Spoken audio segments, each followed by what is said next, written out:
ایک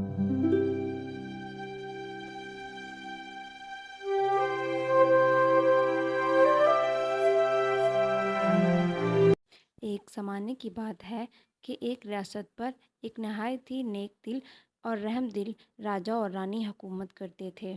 ان کے ہاں ایک بیٹا پیدا ہوا جس کا نام انہوں نے شہزادہ ایڈورڈ رکھا۔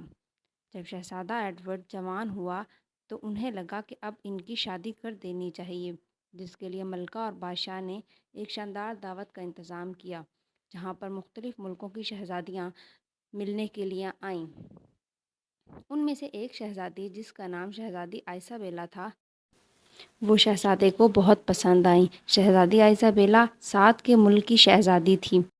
شہزادہ اور شہزادی نے مل کر کافی دیر تک رقص کیا اور وہ ایک دوسرے کو پسند کر چکے تھے، لیکن وہیں پر ایک جادوگر رہتا تھا جو کہ شہزادی آئسابیلا سے شادی کر کے اس کی حکومت اور اس کے سارے خزانے پر قبضہ کرنا چاہتا تھا۔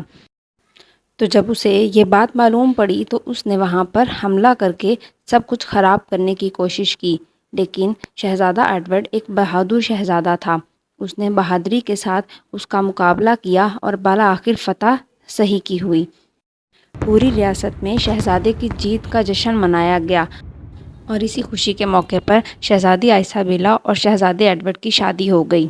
وہ دونوں ہنسی خوشی اپنی زندگی گزارنے لگے۔ پھر شہزادہ جب بادشاہ بنا تو اس کے بعد اس نے نہایت ہی رحم دلی اور محبت کے ساتھ اپنی ریاست کے لوگوں کا خیال رکھا۔ اس سے ہمیں یہ پتہ چلتا ہے کہ جیت ہمیشہ سچ کی ہوتی ہے یا پھر محبت کی۔ ظلم کبھی بھی جیت نہیں پاتا۔